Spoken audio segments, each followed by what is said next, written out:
സ്ത്രീകൾ പ്രസവം എന്ന് പറയുന്നത് വളരെ കൂടുതലാണ്. പണ്ടൊക്കെ തമാശയായിട്ട് ചിലർ പറയുന്നത് കേൾക്കാം. ഒരു അണ്ണനും ഉണ്ട്, അണ്ണന്റെ കുറെ കുഞ്ഞിത്തരങ്ങളും.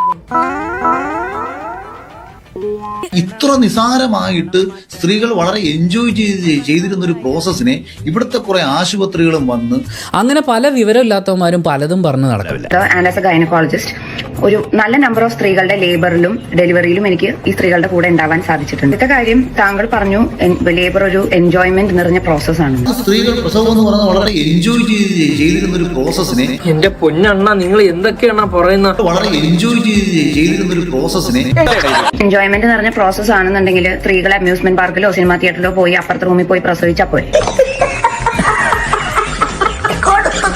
സ്ത്രീകൾ പ്രസവം എന്ന് പറയുന്നത് വളരെ കൂടുതലാണ്. പണ്ടൊക്കെ തമാശയായിട്ട് ചിലർ പറയുന്നത് കേൾക്കാം. ആ സ്ത്രീ അവള് പ്രസവിച്ചിട്ട് പോയിരുന്ന് ആ 2 കിലോ അരി ഇടിച്ചോടെ വെച്ചിട്ടുണ്ടോ. അതാ ഫാമിലി. സുഖ വളരെ സിമ്പിൾ ആണ്. അണ്ണൻ ഇതൊക്കെ തബല വായിച്ചോണ്ട് ചെയ്യുന്ന സംഭവങ്ങളാണ്. പ്രസവം എന്ന് പറയുന്നത് വളരെ കൂടുതലാണ്. പണ്ടൊക്കെ തമാശയായിട്ട് ചിലർ പറയുന്നത് കേൾക്കാം. ആ സ്ത്രീ അവള് പ്രസവിച്ചിട്ട് പോയിരുന്ന് ആ 2 കിലോ അരി ഇടിച്ചോടെ വെച്ചിട്ടുണ്ടോ. എന്റെ ഒരു അമ്മായി പൂർണ്ണ ഗർഭിണി നെല്ല് കുത്തിക്കൊണ്ടിരുന്നപ്പോഴാ പ്രസവവേദന വന്നത്.